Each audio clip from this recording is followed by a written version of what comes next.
My name is John Passfield, and I'm going to read from my novel Pauline Johnson, Know Who I Am. The title of this reading will be Pauline Johnson Video 12, Other People's Eyes, Harry and Eva. Here's the cover, Pauline Johnson, Know Who I Am, a photograph of Pauline Johnson, historical Pauline Johnson, a novel by John Passfield. Pauline Johnson was born on the Six Nations Reserve in Ontario, Canada. Was she American, British, or Canadian? Was she Mohawk, English, or mixed? She added up her assets and liabilities and decided that the Pauline the world would see would be Pauline the performance artist, Pauline on stage.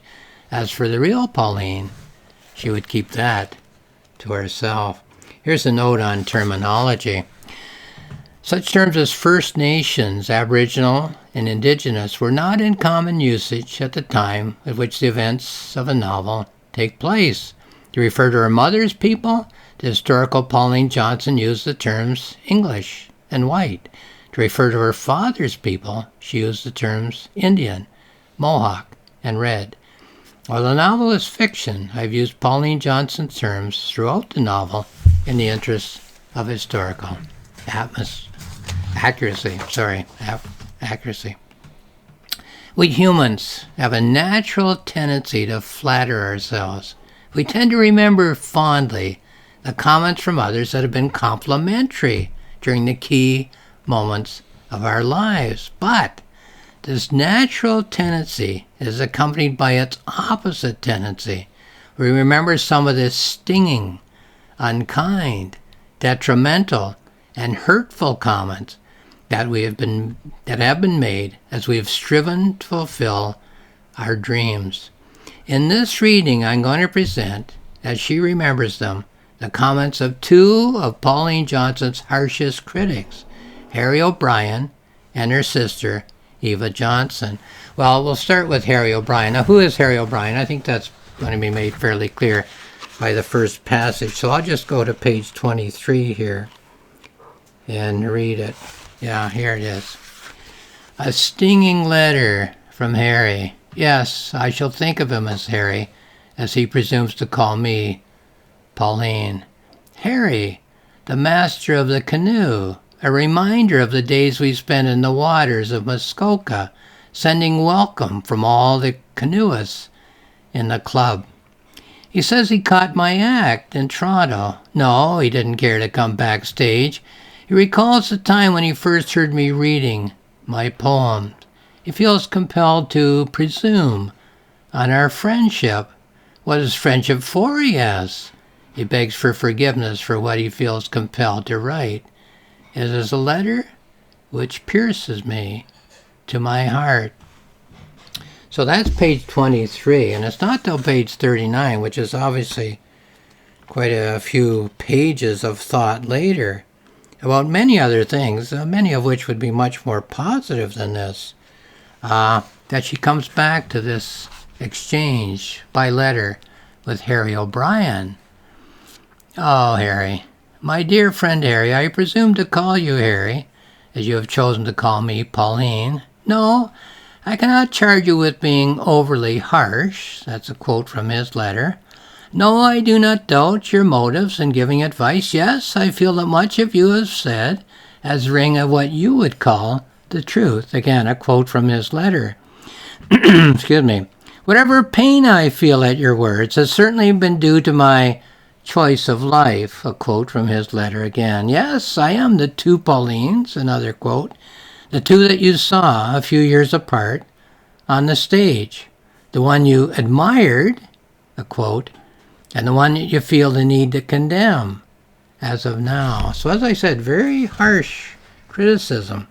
We go to page 55. So from 39 to 55, again, lots of thoughts, many of them positive.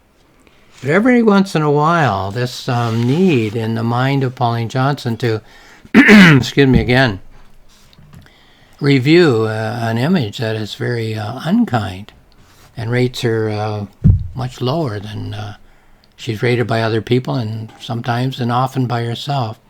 Eventually, Harry, there will come a day when I can stop the touring and end the shallowness, a quote, as you so bluntly call it. Yes, there's going to come a day. That will be when my poems are appreciated, as I know they will come to be. I'm writing some new poems now. They have the same kind of freshness, I believe, that led to your early praise. What you see on stage is what a poet has to stoop to, as you say, if she's going to earn her daily bread. The day will come when I will stop touring and turn my hand to more serious work. His quotation again. That will be the day when my poetry starts to sell. And then on page 79, so going from page 55 to 79, again, a lot of much more positive imagery, I'm sure, left out, but still, this is important to consider. Yes, Harry, yes. The act that I do can be labeled as rather coarse, his phrase again in quotation marks. Well, I've learned to toughen up. I've learned to control my audience. I have learned to have them eating out of my hand. Learned to roll them in the aisles. Learned to knock them dead. Learned to give them what they want. Learned some of the tricks that enable one to survive. Learn to smother the boys in the gallery with a sharp and well-timed jibe so they don't dare make a peep for the rest of the show. But it's a strategy, Harry. A strategy, yes, it has its shallow moments, but it has its elevated moments too. You want 90 minutes of culture. They find 90 seconds too long. I have to smuggle my poems on stage, or there would be no refinement at all. Oh, I had higher hopes when I started. I pictured things as you do now. I do not accompany symphony orchestras. I do not appear at the Royal Albert Hall. Harry, you don't know what it is to trod the boards. And then we go from 79 to page 95. Again, almost 15 pages in each case, I guess.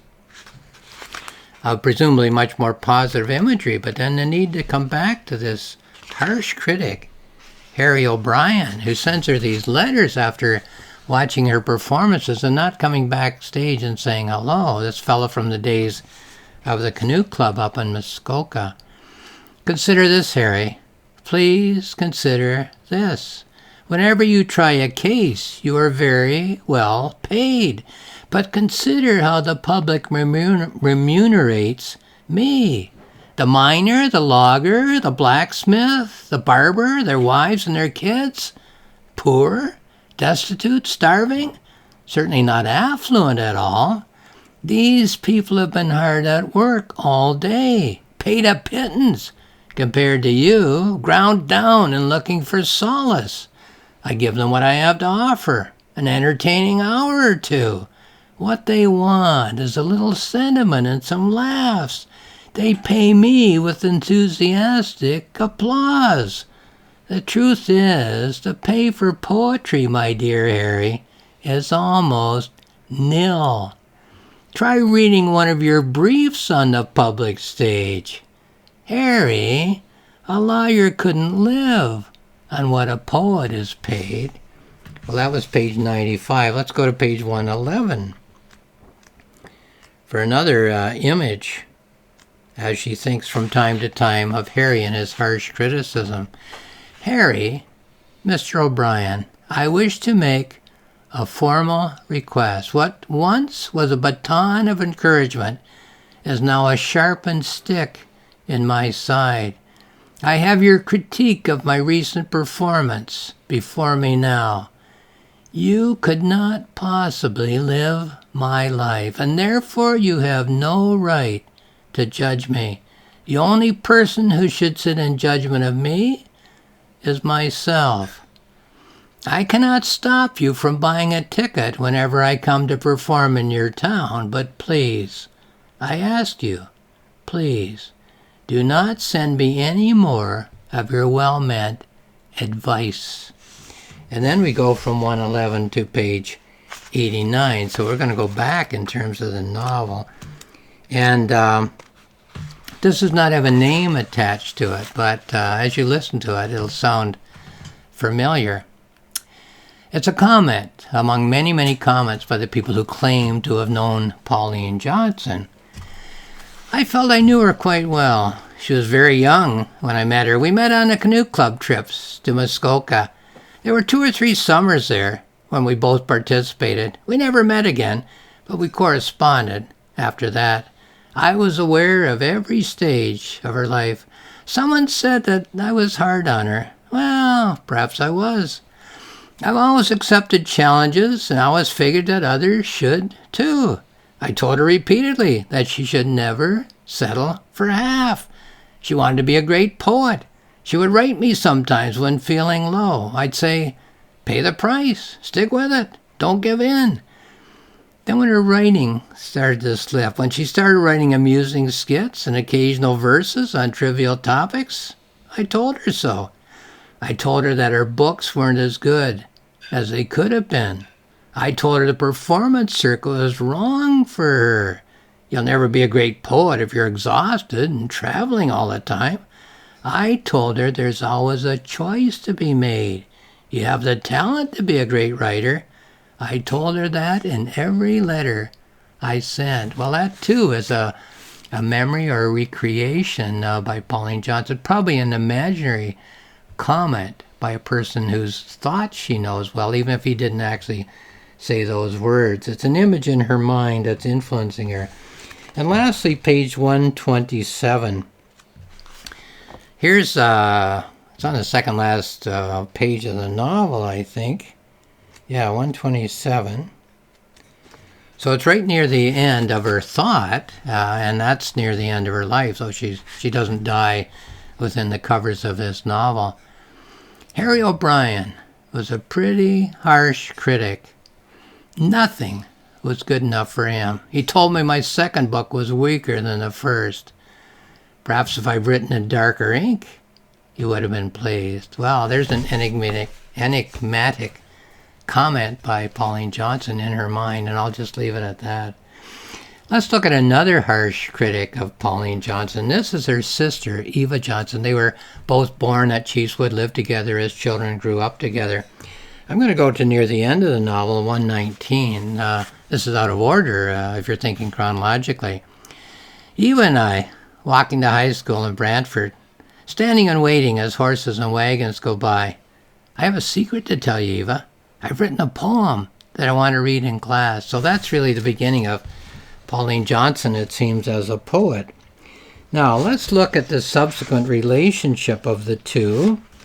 Pauline Johnson and her sister, Eva. I'm searching for page 43 here. Yeah, okay. So Pauline Johnson and her sister, Eva Johnson, and their relationship over the years. Planning a Canadian tour, at home in Brantford and leaving again. My mother's house seemed so tiny after the places where I have been. An interview with the Brantford expositor. Brantford shines on the world stage. Sly digs from my sister Eva. Why not stay home and look after Mom? Tragic despair from my disappointed mother. How could a daughter of mine sink so low as to perform on the public stage? Then we go to page 51.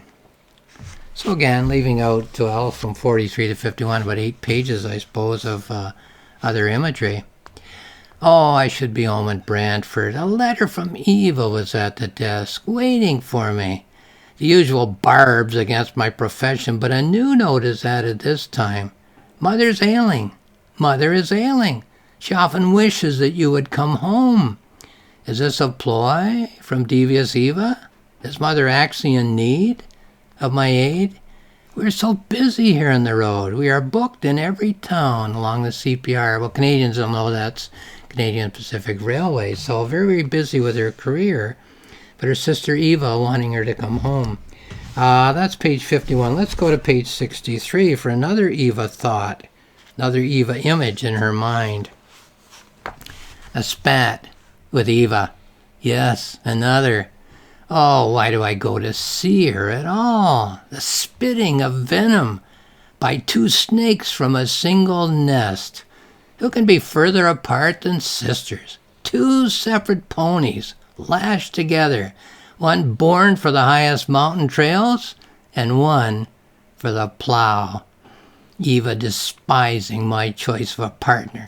A traveling song and dance man, the lowest of the low.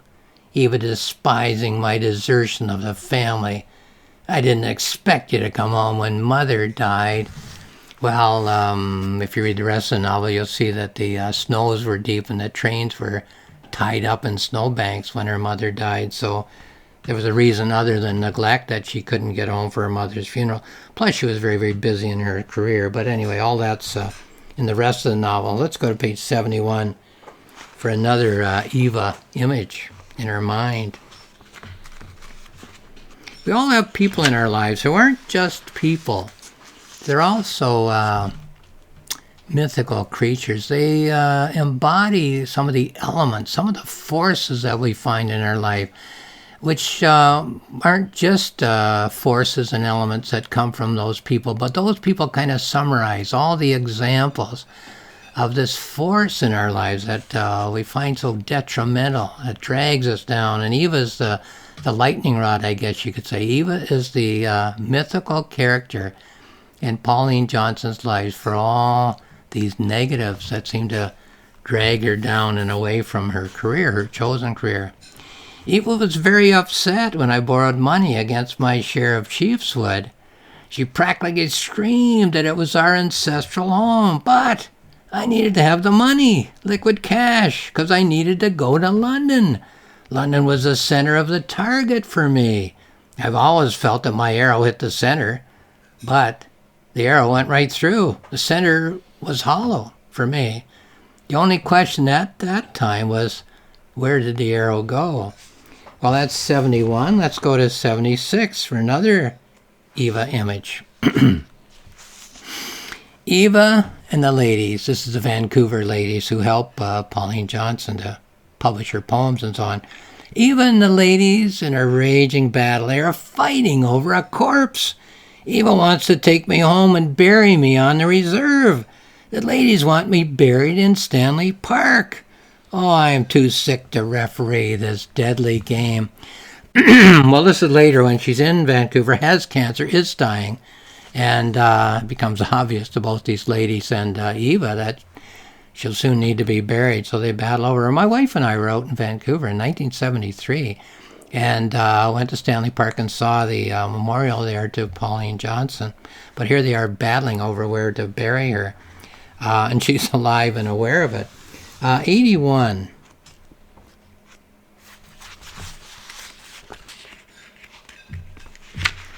Here we are for another Eva reference. Feeling down. This is when she's in London, England, and thinking of Eva. Eva despises my career. Her tongue was as sharp as a butcher knife as we stood in her employer's kitchen and we talked. You are wasting your time on the stage. The British see you as a performing savage, an act that is fit for the London Zoo, and a Neanderthal on hind legs reciting a poem. Why would you ever choose to go to London again? Well, we think of negative comments, sometimes wondering whether they have some logic in them. At a low time, I guess, in our thoughts, Page 87 for another Eva image. Eva, my personal vulture. She has hunted me down in Vancouver, shouldering aside my true companions, saying she wants to take me home to Brantford, Pauline, where we were born, where our ancestors came to stay. I'm sure you can be buried on the reserve. I mumble the word Vancouver. I try to say what it means to me, but I don't have the breath. I cannot find the words. I whisper the name of Chief Joe, but can barely speak. I slump back on my pillow and wave a weak hand for her to leave. Well, again, dying of cancer and very, very weak. Page 95 as we move along. Another Eva image. Oh, Eva, what do you want? You didn't want me to live my life. Now you don't want me to live my death. You want me to take me back to Brantford. I want to die my death here in Vancouver. You want to be me, Eva, but I don't want to be you. And then page 100, adding to our gallery of Eva images, which are all spread out and interact with the imagery of all the rest of her life, Pauline Johnson's life. So maybe giving a false impression by collecting them, but emphasizing them, as she's emphasizing them in her mind. Eva sits and rocks beside me. Someone has found her a rocking chair. I have nothing I want to say to her. She says very little to me. Fluff your pillow, get you a drink, open your curtain, read from your books. Every time I open my eyes, Eva is there. And just a few more, then 103, as we get towards the end of the story. Eva here, in my house in Vancouver, living in my home, not in hers. She has burst in here as if she has a right to live here, to look after me, Pauline, who has managed all my life on my own. Washing the dishes, making the tea. No, I have no laundry that needs to be done. I have friends, Eva, friends. I don't need you to look after me. No, don't fetch the mail. I can do it myself. I am not so sick that I need to have you to read it to me. You're my sister, not my jailer. Stay out of my life. And just a couple more references, 113. As I'll turn the page here. Where are we here?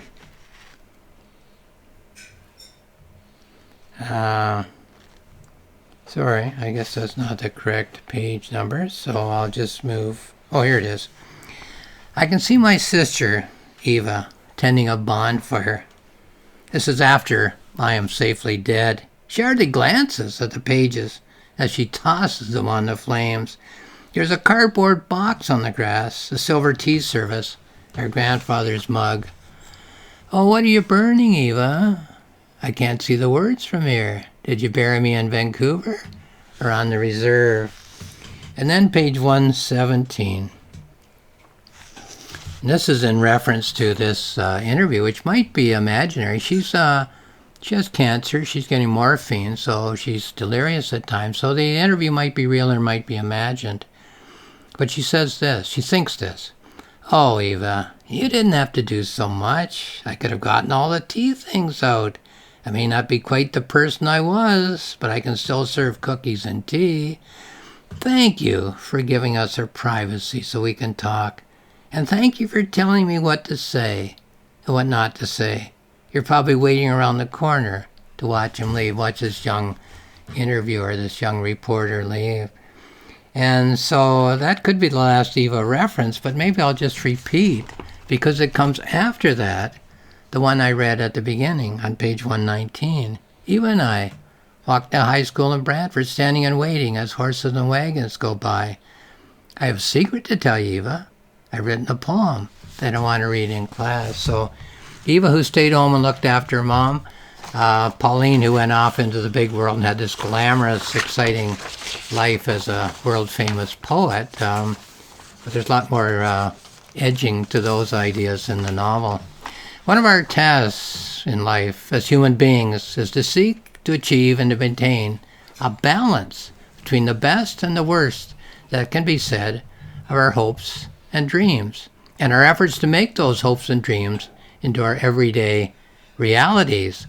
So why do we tend to give credence to some of the harshest evaluations that have been offered, sometimes by friends and sometimes by foes, as we have gone about pursuing our ideal situation? And why, in this instance, does the main character of this novel, Pauline Johnson, give such prominence to the imagery of the memories of the criticisms of such people in her life as Harry O'Brien and her own sister, Eva Johnson? And most of all, as we read the entire novel, the 50,000-word image pattern that all of her present and past experiences is making in her mind, do we readers sense as these bitter and stinging negative imagery of evaluation comments are finding their place in balance with the positive imagery of evaluation comments that the consideration of our life and career are forming at all levels of thought in our mind. So the seeking of balance is the challenge, I think, in all of our lives, right?